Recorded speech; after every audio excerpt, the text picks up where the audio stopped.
Welcome. Thank you for joining us for our webinar today, Cutting Chaos, SIEM versus XDR. My name is Stephen Helm. I'm a Senior Product Marketing Manager. I'm joined by my colleague, Ricardo Arroyo, who's our Director of Product Management today. Very excited to walk you through this topic and really do a comparative contrast between really two approaches to how organizations are managing security across their entire environments. So we'll start out with a brief discussion on the threat landscape, talking about what we're seeing and what we're seeing from a dynamic change there and how that's relevant to our discussion. We'll pass into Ricardo to talk a little bit about some of the compliance challenges and how that's relevant here, and really tee us up to the SIEM discussion, really defining what that is and why it's important.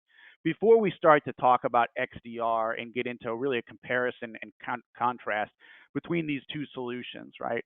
And we'll finish up with the presentation on the back end here, talking about really what WatchGuard is doing from an XDR perspective, focusing specifically on our ThreatSync solution and really the value it provides today. And then we'll finish up, of course, with some questions and answers to dig into the topic and your interest there a little bit more.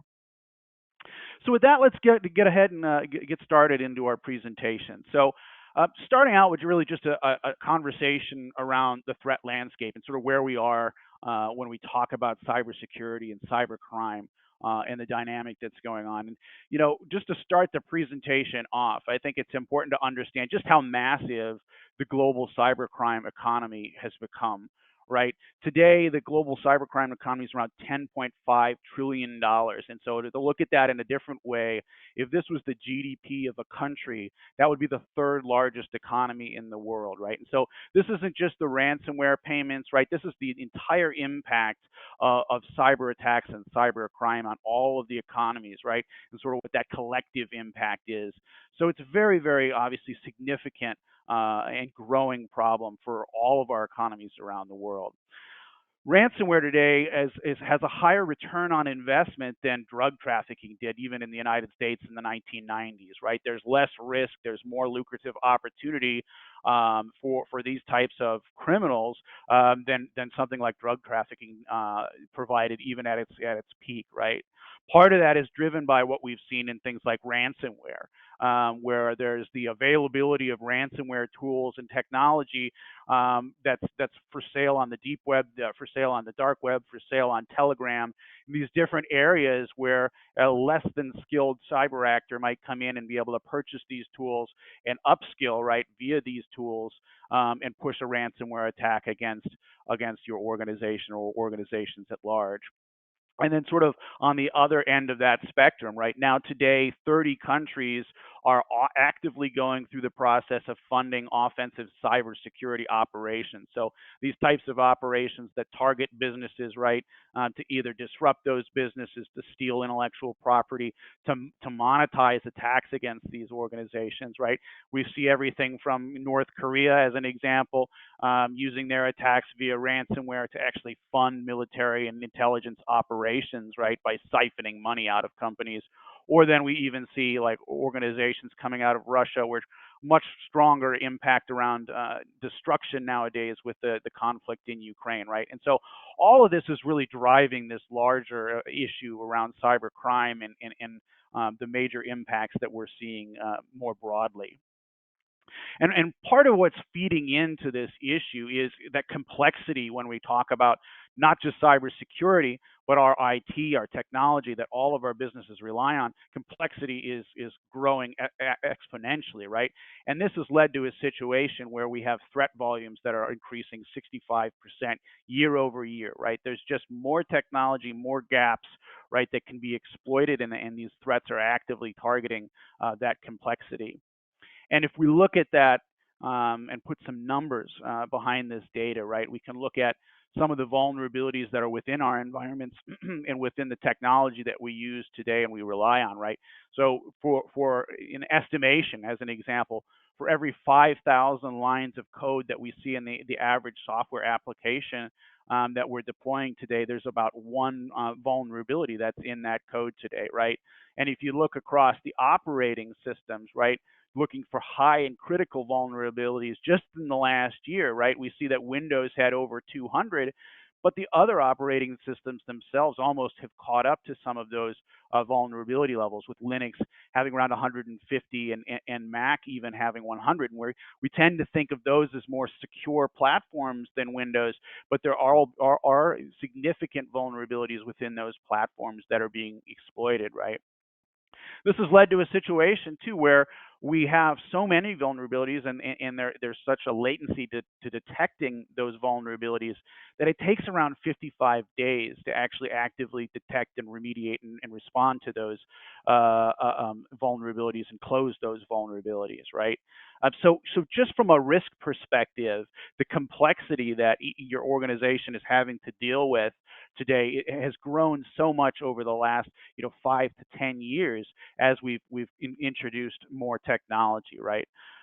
And today we're seeing, from a cyber threat actor perspective, there's over 300 active groups today, over 100,000 hackers today across those different groups, as well as individuals, right, who are working themselves and perpetrating these attacks themselves. And on the other side of the house, we have around 75 million IT professionals and a much smaller group of cyber skilled actors or cyber professionals, around 5 million, who are actually trusted to try and contend with this reality of complexity, right? So, the numbers are not necessarily on our side here when it comes to all the threats and complexity we have to deal with. And the impact of that is being felt pretty dramatically, right? We're seeing that when cyber attacks do, in fact, target our organizations and successfully penetrate into the business, right? We're seeing that they're able to dwell within the environment without detection, typically between 10 to 15 days, right? So what they're doing during that time period could be mapping out your environment, finding those points of weaknesses, finding additional vulnerabilities so they can escalate their attack to other areas within the environment that are maybe more lucrative to them, and something that they can have a greater impact on. And really, that process has really become much, much faster or shorter than it's ever been, right? To break out into the other areas within your environment used to be a much more complex process, but now we're seeing that breakout time is less than 2 hours in many cases. So, we have this sprawl of vulnerabilities, a tremendous amount of attackers looking at our organizations, finding ways to exploit our organizations, and being able to linger within our environments and exploit this complexity for their own gain. And really, it's a fairly daunting challenge, of course, right, for us to be able to contend with this reality when we have a lot of isolated systems not necessarily communicating with each other. So it paints a very complex picture. And then when we add on top of that compliance, I think, Ricardo, you can give us a lot of insight into how this is coming into play in creating a challenge for organizations.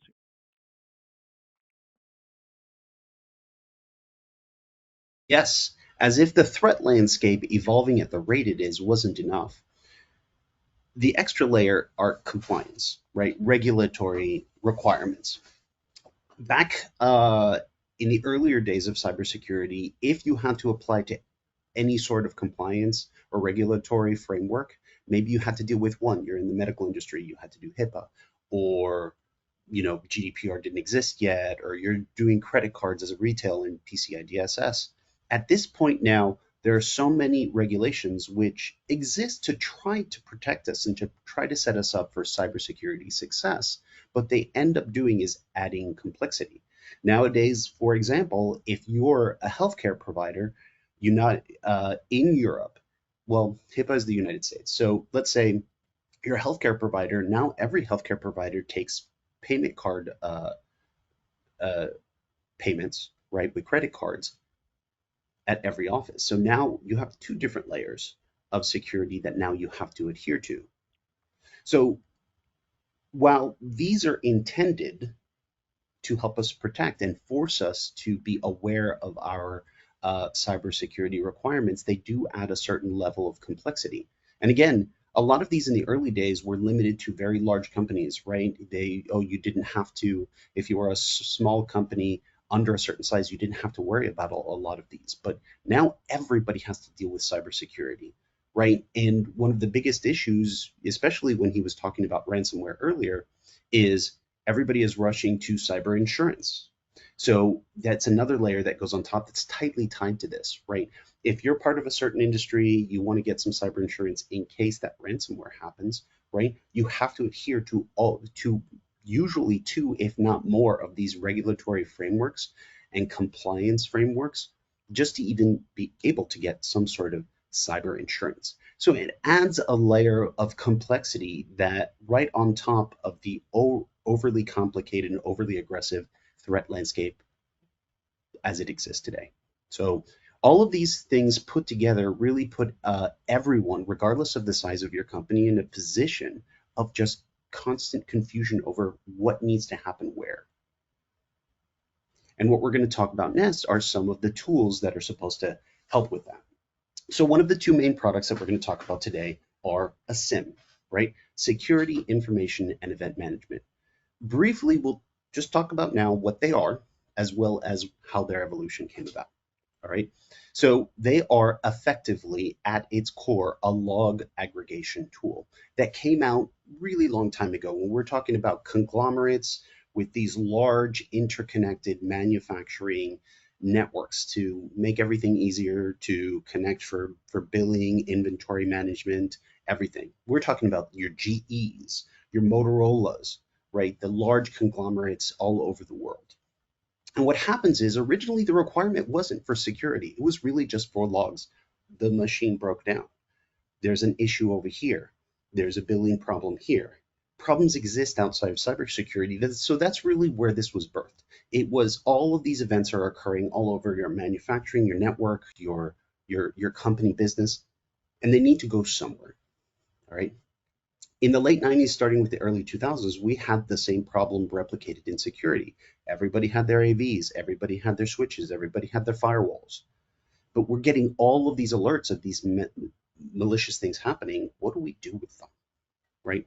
So that's where this term, security, information, and event management, came about, is that the same tool was being used effectively in two different places to just manage your events that are happening, security or not, and all of these security related events. And that's why in the 2000s, in about the early 2000s, this idea of a SIEM was born, right?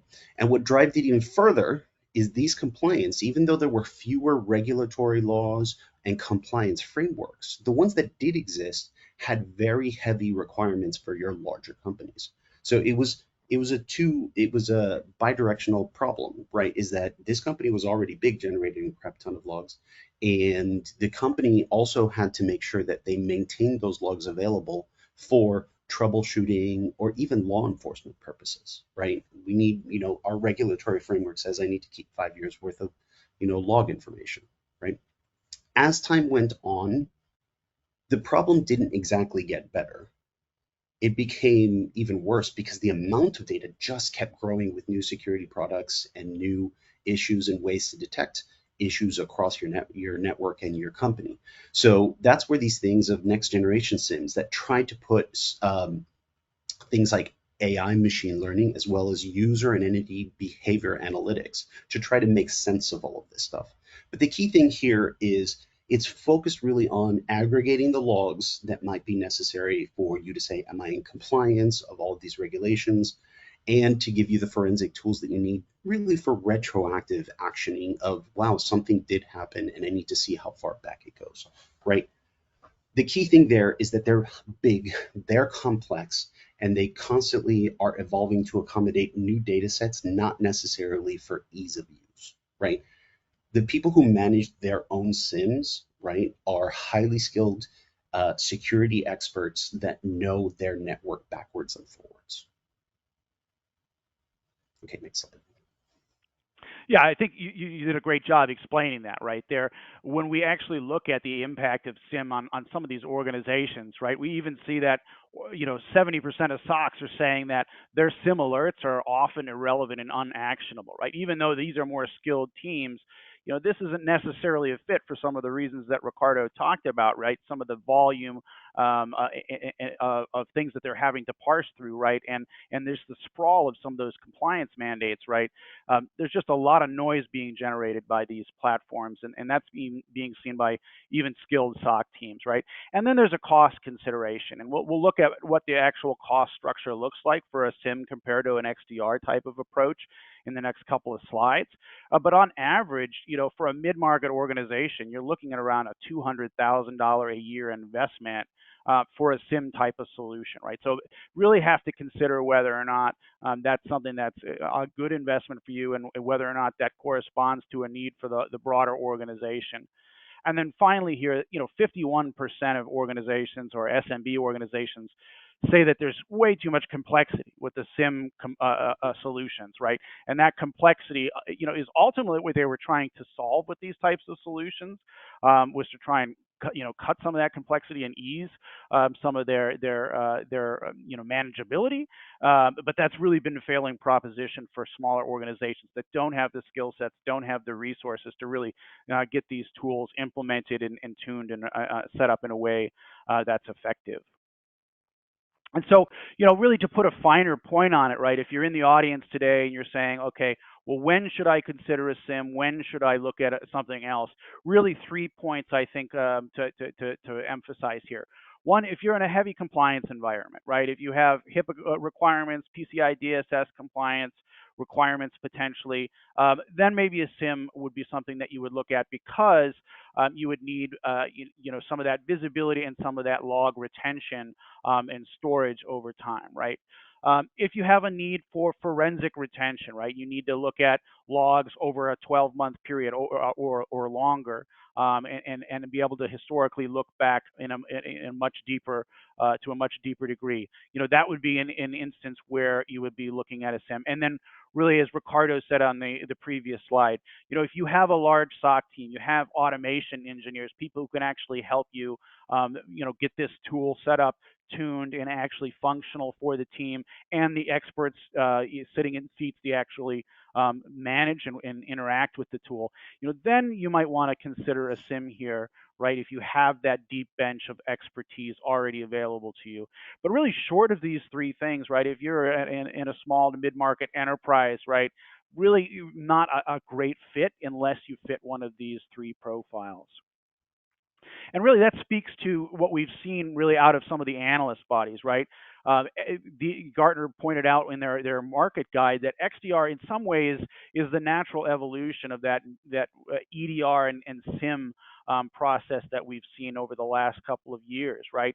But it delivers it with 80% less complexity, right? They recognize themselves that complexity has been a major challenge with these SIEM solutions in EDR, and that actually XDR can provide a simpler approach to some of the same goals, achieving some of the same goals here. And that really leads us into XDR. And Ricardo, you can give us a great explanation here on and really that history of XDR and some of its value. Yeah, XDR, standing for Extended Detection and Response, really stems from practically the same problem with a different focus, right? Historically, an extended detection response comes from the same foundation of what came about in the mid 20 teens, right, with EDR, right? We were in an age where everybody was convinced,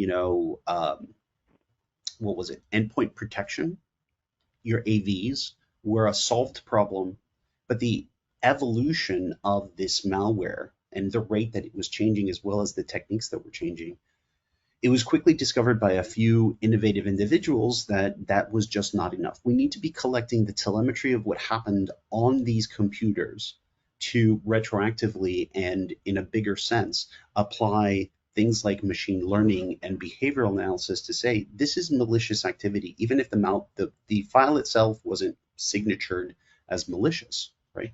But what that led to is, again, a great wealth of data. It's the same problem that the SIEM, but just for endpoints. And what that ended up is focusing people on, well, how do I deal with this specific data set, this endpoint data set? And that's where this user experience came from an EDR solution, where you have all of these events and all of these alerts that are aggregated right into something more meaningful than an event, right? Now this alert becomes something more akin to an incident, right?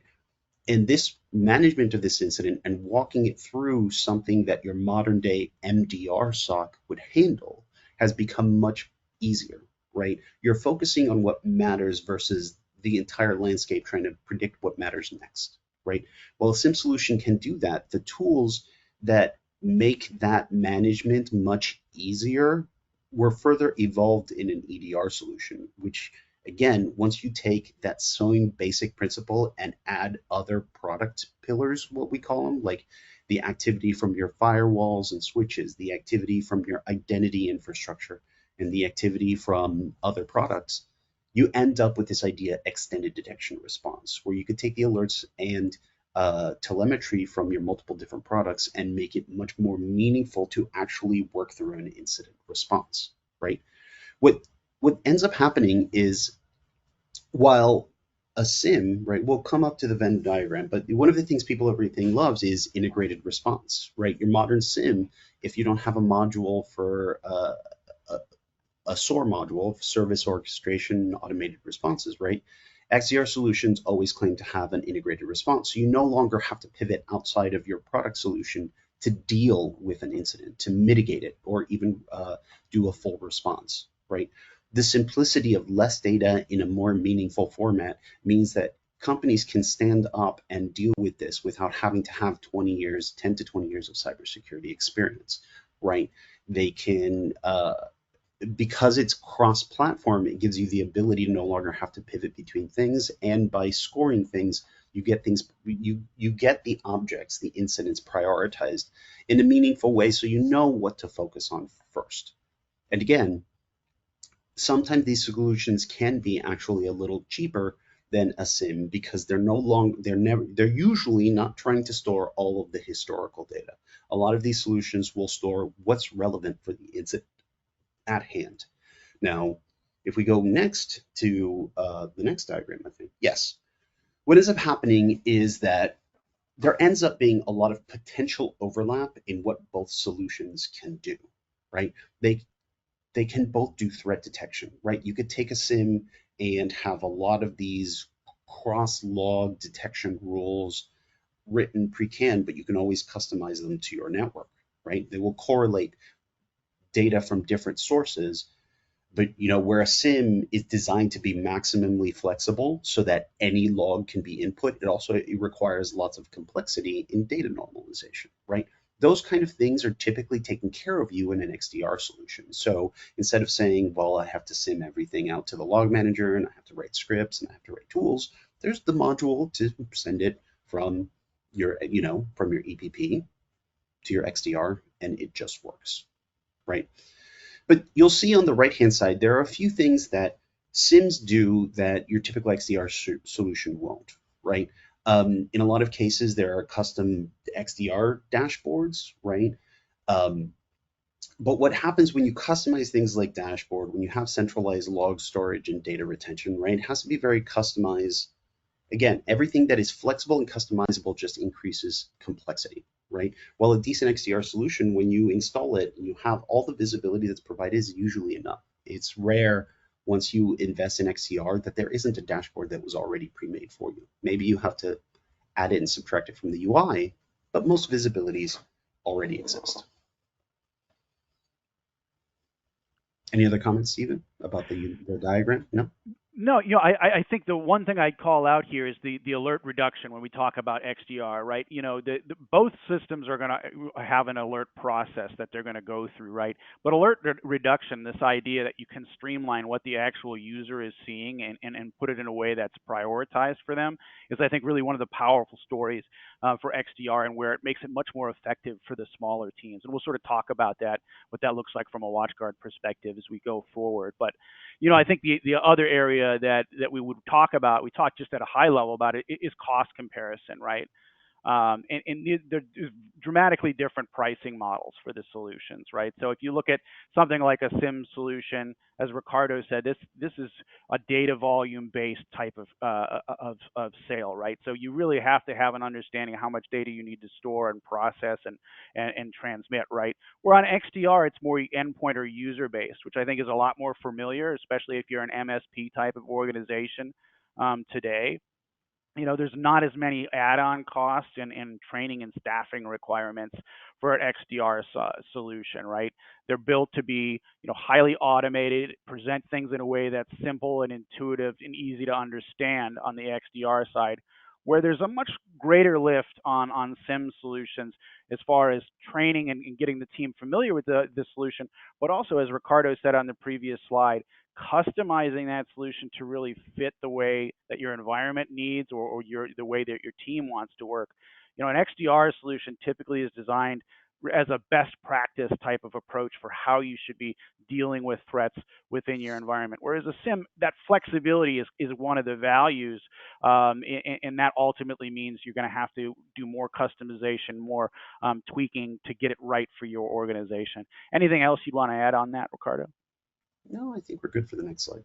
Okay, fantastic. Yeah, and so when you look at this again from a security operations perspective, right? I think there's some pretty meaningful differences here, right? We'll look at the traditional tools and we look at things like alert volume, and talked about that idea of correlating alerts, prioritizing alerts, and that being a real value of what you see on XDR. On traditional tools and SIEM, right, that's a much more manual process. You're going to get a lot more typical alerts from those tools, and that's become an increasing problem. And when you look at just the processes that are actually required from these actual for the teams to operate the tools, right? Investigation. There's some automation available within a SIEM tool, but also ultimately you do have to rely on some of those automation engineers on your team to really make that effective for your specific environment. Where on the XDR side, a lot of the tools provide more of a guided process. We discovered this. This is why it matters. This is what you should do next. The tool hopping is a challenge. Unless you have a really tight integration with that SIEM, right? You're going to have to jump to a tool when you detect something to actually respond on that or take further action. Where with XDR, a lot of those response actions are ultimately integrated into your workflow, so you can respond really in line as you're dealing with those threats. And ultimately, this leads to faster response times for you on the XDR side, and hopefully a lot less alert fatigue and sense of being overwhelmed by your team. And this is something that we've sort of seen borne out by some of the third-party research that compares XDR tools versus SIEM tools versus traditional tools. And we've seen that there's about 60% faster incident triage with an XDR tool, less manual investigations, right? Ultimately, about twice the return on investment over what a SIEM solution would be, right? And so a pretty, I think, impactful difference for especially small lean teams as they're trying to decide what's a better fit. Anything you'd add to that, Ricardo? Yeah, as you can see here, right, this is a scale of, hey, how complex everything is, and sure, it got simpler with a SIEM, but it's getting much simpler, really highly simplified, right, with an XDR solution, right? The philosophies when these products came up was that we need maximum flexibility with the SIEM, and over time they've tried to make it more simple, more dashboards, more integrations out of the box.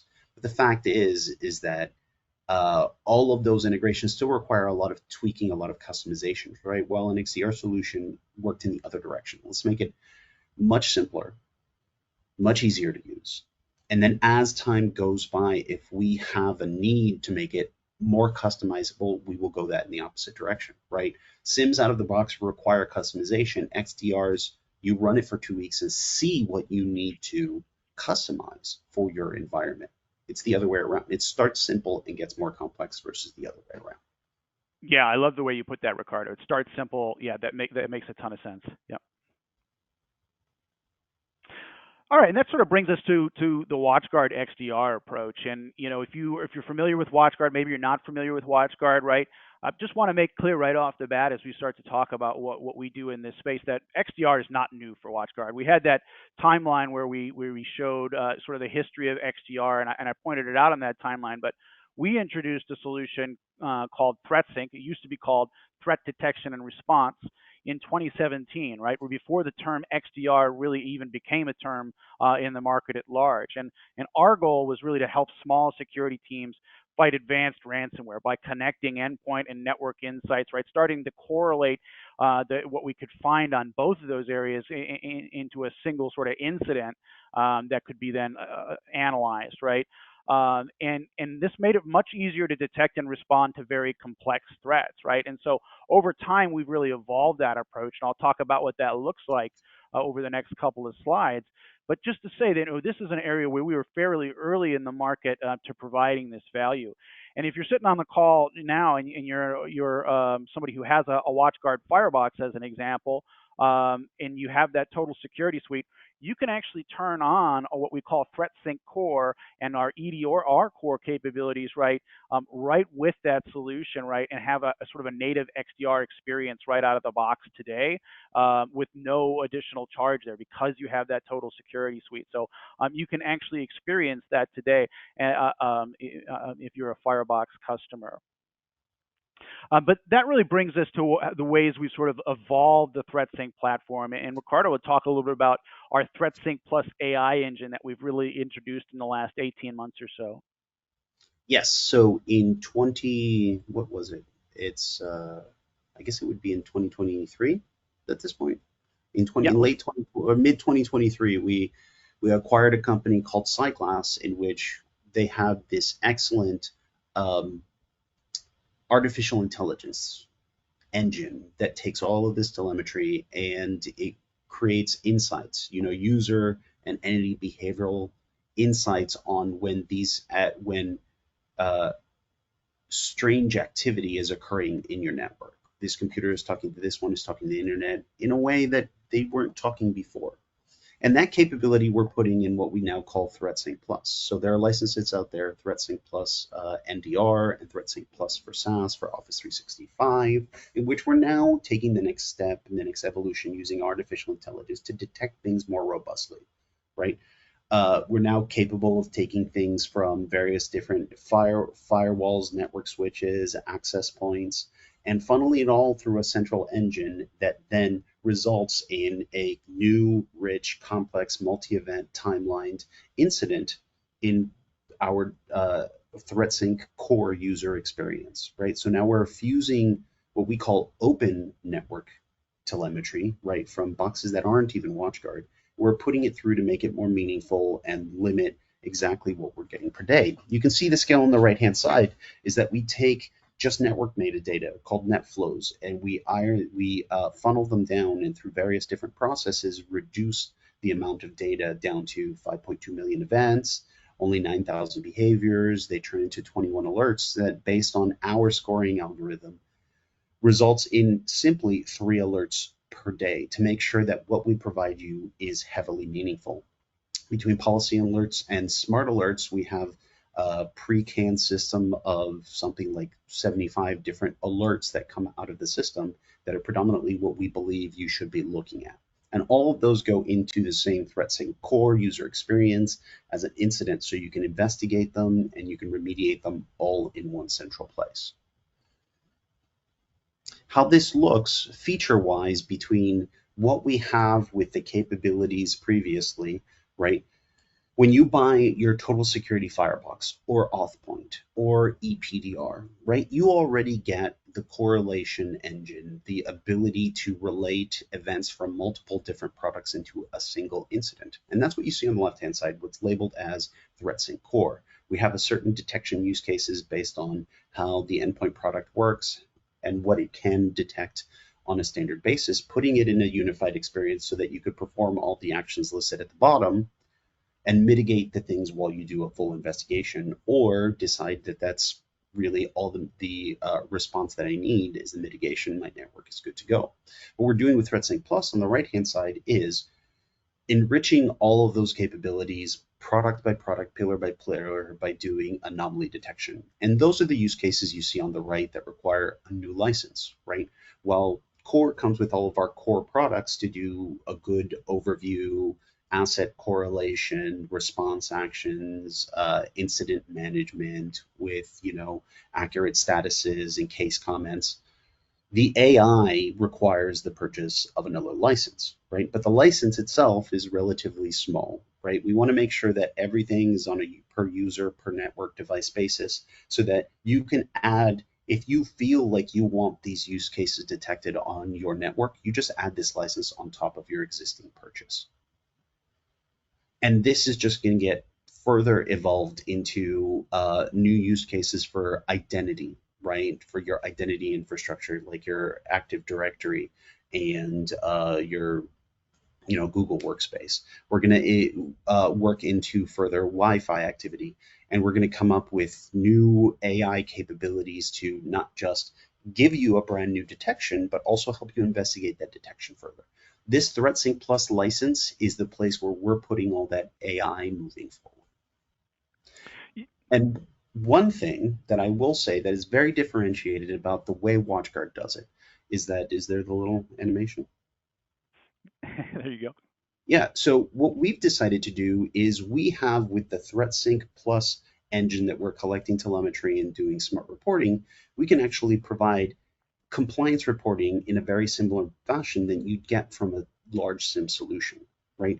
The key with compliance is that you need to measure something as being within or without compliance, and the metadata that we're collecting throughout the platform can very easily be applied to a compliance report. So there's a separate license that you can purchase with ThreatSync Plus that allows you to gain very similar, if not the exact same, compliance reporting you'd get from a SIEM solution.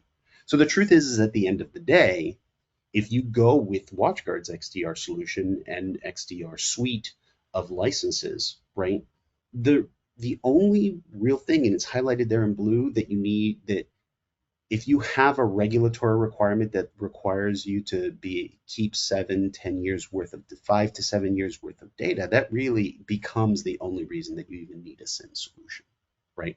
If you move forward with WatchGuard. Any comments on that, Stephen? No, absolutely. And we'll look at some of the reports here across the next few slides. But that data retention really becomes the only, as you said, the only differentiator with SIEM going forward. And it's a big one, but I think when you see what we do on the compliance reporting front, it's pretty compelling. And so, that really brings us to WatchGuard XDR's use case, and really just building a little bit on what Ricardo was just saying there. That artificial intelligence engine, all of those detections we showed across ThreatSync Core, ThreatSync Plus, right? Those are really obviously valuable for things like risk visibility, identifying all of those gaps within your network, helping us identify all of the devices, IoT devices, and helping us monitor those things, surfacing misconfigurations, right? Even helping us establish some of the zero trust frameworks and Overwatch we'd want. And then obviously threat detection, very powerful for helping us reduce dwell time, find those threats as they're sort of knocking about in our environment, right? Look at things like command and control establishment and that lateral movement. But because we have the ability to take this same tool, right, and feed it into a policy engine, a very sophisticated policy engine that can also be used for things like compliance, we can take that same type of data, that same type of telemetry, and apply it to other use cases around compliance, right? We have over 100 compliance policies built into the engine, things like UK Cyber Essentials, ISO 27001, right? Some of the NIST compliance requirements, GDPR, right? Built in, customizable, so you can run these reports and get a very solid snapshot of your posture when it relates to the network and your cloud environment there, or your SaaS environment, as far as how you align to the compliance requirements. And really the same type of approach on supply chain defense, right? Helps you be able to build reports for your ecosystem partners that might require you to sort of prove your security posture as part of participation in that supply chain. We have clients, we have partners who use this tool to provide reports to them on their ongoing security posture. And very similar on the cyber insurance side of the front, right? A lot of cyber insurance providers, they require you to fill out very sophisticated survey responses about how you're approaching security on a very detailed level. We've had partners who are able to use this type of report, this automatic report that you can build within ThreatSync Plus and our compliance reporting tool, to satisfy that need and actually help them in that process of attesting to their security posture as part of that insurance application process. Any things you'd add there, Ricardo? Nope. Perfect. Okay. And so just to give a bit of a flavor of what that looks like, right? Here's a couple of examples of some of the compliance reports that have been built within the tool. Um, and so we have on the left-hand side here the FFIEC Network Defense Goals report. You can see that it provides an aggregate score across the whole network defense, right? In the center here, we have an actually, I think, a pretty good example of a very customized report, right? The Motion Picture Association actually has very stringent requirements around how some of that data and your files are shared, as they try and protect things like intellectual property, right? So we had a partner who was able to build for one of their clients a very specific report that helps them understand how they align to their very stringent requirements of the MPA. And then really on the right-hand side, less about a specific compliance report, but more about that sort of cyber essentials alignment and best practices alignment, right?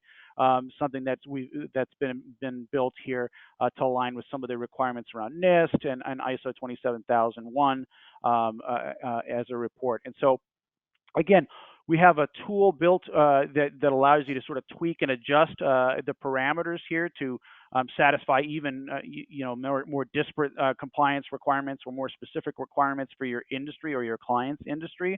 But it's a very powerful tool that takes advantage of that correlation and overlay that we've been talking about throughout the presentation. And again, satisfies a lot of the requirements that I think a SIEM solution would when it comes to compliance. There And was a sort of, question before yeah. you go forward. There was a question in the Q&A chat asking about adding MITRE use cases. Mm-hmm. And while the Cyber Essentials Network Defense, like Steve was saying, can be modified, it's not. We have not created a really rich user experience in order to modify this. It's a little complex to do it. So if we had a better idea of what exactly you were looking for and could give us examples, if anybody, feel free to contact your sales engineer, or I put my email address in the chat response answer. So while the engine can be customized, we'd have to look better about what the needs are before we move forward with addressing these MITRE use case needs. Perfect. Thank you. This was the perfect slide to kind of inject that. Yeah. Awesome. Nice. And that sort of really brings us to an example of an existing partner who's been working with ThreatSync, and actually one of the top partners using ThreatSync today in their environment, and really what their experience has been, right? And BNS IT Solutions, an organization out of Germany, they have 5 team members, right? Only 4 really technical, but they serve 250 clients and over 1,200 endpoints, right? And they really, before they came and worked with WatchGuard and started using ThreatSync, felt that their tools were slowing response and causing a lot of overhead for their team to actually operate this process, because all of their tools were fragmented and sort of segmented, right? And this is something that I think is probably pretty familiar to a lot of the organizations on the call. And so with ThreatSync and the XDR approach that we provide, we gave them a really single streamlined interface, right? So they can now see really all of their prioritized threats across all of their security stack from WatchGuard, right? And have the confidence on where they should prioritize and respond, and know what to do when they sort of start their day. And in fact, they actually talk about how this is the first place they check when they're coming in and starting their day, to understand where they should prioritize. And the results have been that there's been about a 50% reduction in incident management time, right? They've had to not add a single person despite adding additional clients and expanding services, right? So they've been able to add more value to their clients without increasing headcount. They're able to report on their client environments in a much more transparent and faster way. And ultimately, this is something that's helped them scale operations and add things like deep integration with their network, their endpoint, their identity security for a much easier, simpler management to a very complex security stack otherwise. And really, just to finish up here, right? If you're on the call today and you're saying, okay, XDR is not something, and we're really looking at exploring as an MSP today, or offering as an MSP today. We don't want to, take something on or have our experts really learn a new platform, learn a new tool. It's important to mention that WatchGuard now offers a managed detection and response solution. And unlike a lot of the competitive managed detection and response solutions on the market, right, that really only offer, let's say, endpoint management or endpoint monitoring, right, our total MDR service that we announced late last month uh, really is comprehensive. It includes endpoint, it includes network with the Firebox, authentication, our NDR capabilities, as well as Microsoft 365 and some of the cloud workspaces, right? Fully managed by WatchGuard experts who are really doing that blocking and tackling on your behalf. And have some stats here that really show just how effective our MDR service is. We're delivering less than 6 alerts to our clients, typically a month. A less than 6 minute mean time to first response to addressing some of these threats that pop up. So, if you're looking for that more, the capability of detection and response and shortening detection cycles, right? I would encourage you to look at the total MDR service if you feel like you don't have the bandwidth there. And sort of another way to look at how to choose between these two solutions, right? If you're an organization that wants to be able to detect and respond to more sophisticated threats, XDR is a good fit, right? Helping your team become more efficient, effective, limiting alert fatigue, faster response time, right? XDR is really a great fit there. But if your issue is, hey, we just don't have the experts that really could even make sense of a more streamlined tool like XDR, or you need to augment with additional headcount potentially, or considering that just more broadly, or just generally need more expertise on your team. MDR is a great service for you to leverage there, because again, you're using WatchGuard experts to enhance your offering, and this is something that can be white labeled under your brand and offered to your clients. So just wanted to sort of finish up there with a little bit of discussion on that solution as well. And with that, I think we'll move into the questions and answer period. Not sure if there's any questions in the chat, but feel free. Let's see. Actually, maybe I'll just close. So there was one question earlier about the MITRE use cases and putting it in the reporting. I had mentioned that, just it was convenient because the slide was up. There's another question about whether the WatchGuard MDR service works with ThreatSync Plus. And the total MDR license that just came out at the end of June, it is fully integrated with all of the existing WatchGuard products. So yes, that means yes, ThreatSync Plus alerts will show up and will be managed by the WatchGuard MDR SOC. Excellent. Yeah. So now's the time. If we have any other questions, we do have some questions. Okay. What are the firewall requirements for total MDR? Do you know if there's a management limitation? So right now, I think there is a limit to only fireboxes with total security at the moment.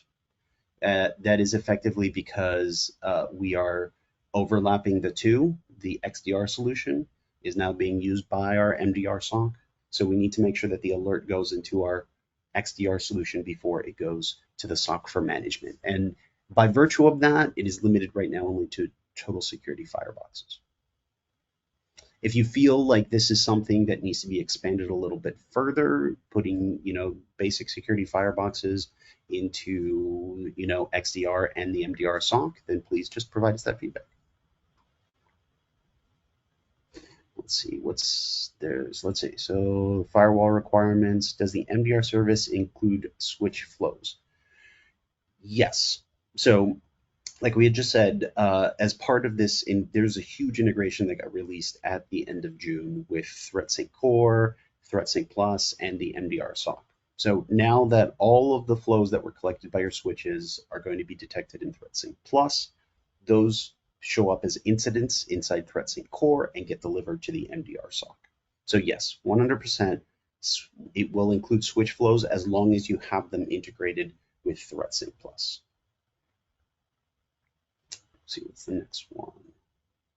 Management and license. That is a statement without a question. So it really depends on what we're talking about here, Glenn. The license for the XDR solution, right? The pure native asset correlation incident management is included in your existing purchases. So you have to purchase Total Security Firebox, EPDR, EDR, Advanced EPDR, AuthPoint, and now the ThreatSync Plus integration includes that license as well.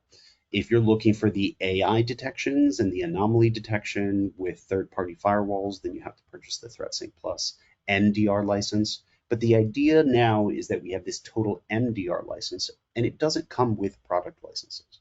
What you have to do is MDR is a license that sits on top just purely for management. So you go buy your Total Security Firebox, your AuthPoint, your Advanced EPDR, and your Total MDR, and it all works together to provide managed services on top of your WatchGuard products. So hopefully that answers your question, Glenn. Let's see. Cloud versus local. You're probably asking about cloud managed fireboxes. At this point, both cloud and locally managed fireboxes are all eligible for ThreatSync, ThreatSync Plus, and MDR management, right? The only difference is that the firebox has to be in cloud visibility. So locally managed, if you're still having on the legacy report or you're just using a SIEM server, those are not eligible for either XDR or the MDR solution.